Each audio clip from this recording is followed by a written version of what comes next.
Lewis Hamilton a été démasqué de manière inattendue.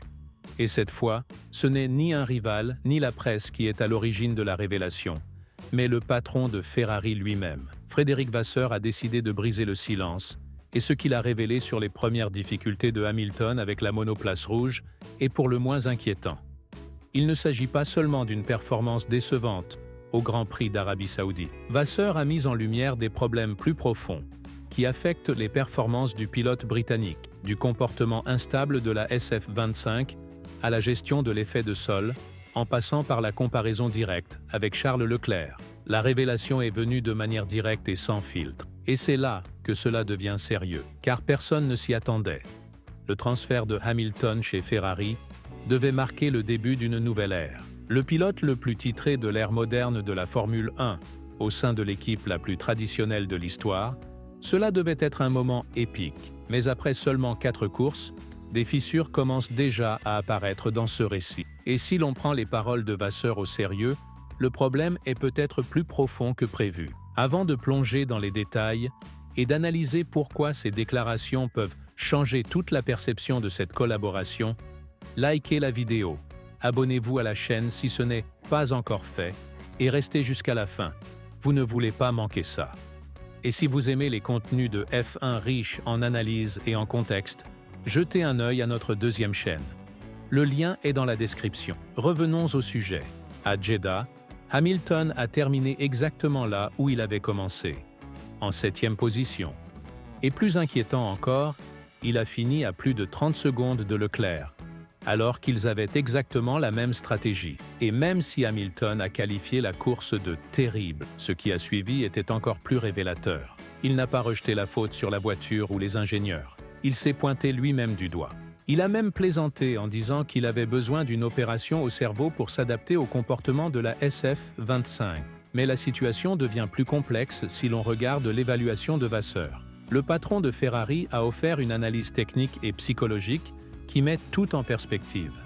Il a expliqué que les données ne montraient pas de différence majeure entre Hamilton et Leclerc.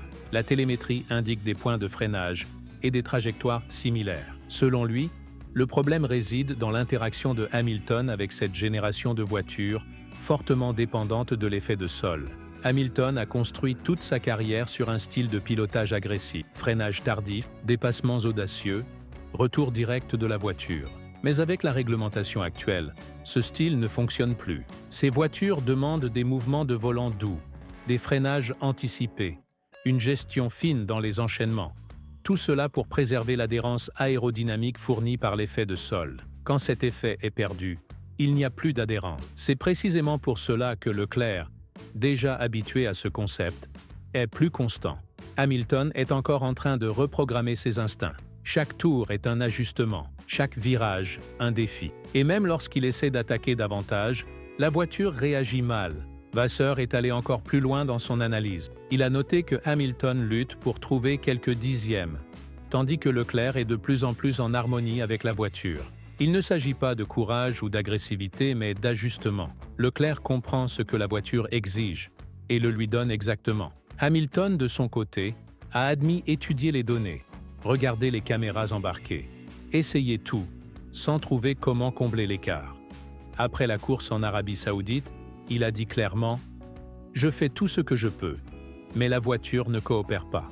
Et lorsqu'on lui a demandé à quoi s'attendre pour la prochaine course à Miami, il a répondu simplement « Ça va faire mal ». C'est le mot qui résume le mieux cette saison jusqu'à présent. Douloureux. Pas difficile, pas frustrant, douloureux. Passons maintenant à l'aspect politique, qui est aussi essentiel.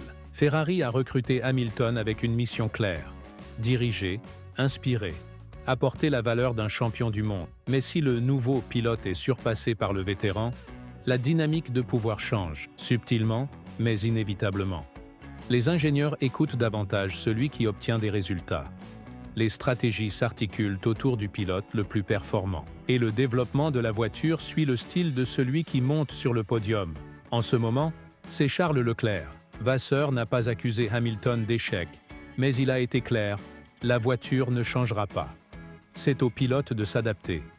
Et plus ce processus prendra du temps, plus Hamilton perdra de l'influence, et Leclerc en gagnera. Et c'est là que commence le drame. car Hamilton n'a pas quitté Mercedes pour jouer un rôle secondaire. Il est venu chez Ferrari pour écrire un nouveau chapitre glorieux de sa carrière. Il voulait gagner, être au centre du projet, vivre un renouveau. Au lieu de cela, il fait face à une crise technique, émotionnelle et politique qui pourrait impacter tout le championnat. Voici maintenant le point le plus délicat de toute cette histoire. Si l'effet de sol est vraiment l'obstacle principal, alors la solution ne viendra qu'avec le prochain grand règlement en 2026. Cela signifie 2 saisons entières avec un concept qui va à l'encontre des instincts de Hamilton. 2 ans de douleur, 2 années à devoir s'adapter à un système aérodynamique qui ne lui convient pas naturellement. Et maintenant vient la partie du calendrier où il n'y a plus d'excuses. Imola, Barcelone et Silverstone arrivent. Des circuits classiques qui exposent chaque faiblesse sans pitié. Si la voiture est déséquilibrée, cela se verra. Si le pilote n'est pas dans le rythme, le chrono le révélera sans appel. Hamilton est à un carrefour. Pas seulement dans cette saison, mais dans sa carrière entière, car il ne s'agit plus de temps pour s'adapter. Il s'agit de performer sous pression, dans une équipe construite autour d'un style de pilotage qui est l'opposé du sien. Leclerc est déjà intégré. Il connaît les limites, comprend comment obtenir des performances et prouve course après course que la SF25 a ses faiblesses, mais n'est pas une mauvaise voiture. C'est pourquoi les paroles de Vasseur sont si significatives. Ce qu'il a révélé ne concerne pas uniquement des aspects techniques, comme le sous-virage ou la gestion des pneus. Cela concerne les attentes, les standards et la manière dont Ferrari fonctionne lorsqu'elle mise tout sur une superstar, pour ensuite découvrir que cette superstar et la voiture ne parlent peut-être pas la même langue. C'est ici que l'histoire change. Si Ferrari ne modifie pas sa direction de développement, ne trouve pas un compromis pour rendre Hamilton compétitif, elle ne perdra pas seulement des podiums, mais aussi la confiance dans la recrue la plus prestigieuse de la dernière décennie. Et cela, c'est grave, car il ne s'agit plus seulement de la SF25, il s'agit d'identité. Hamilton n'est pas venu à Maranello pour se battre en fond de grille. Il n'a pas quitté une équipe où il était le centre du projet pour rester dans l'ombre de Leclerc. Mais les temps en qualification, les résultats de course et même les propos de Vasseur pointent précisément vers cela. Et si rien ne change, la tension va monter. La frustration deviendra conflit. Ce n'est pas juste une mauvaise passe, c'est un conflit de style. Un pilote qui veut piloter à la limite, face à un concept qui exige calme, finesse et fluidité. C'est presque symbolique. Une légende qui doit se réinventer pour rester compétitive. Ce n'est pas une transition, c'est une redéfinition.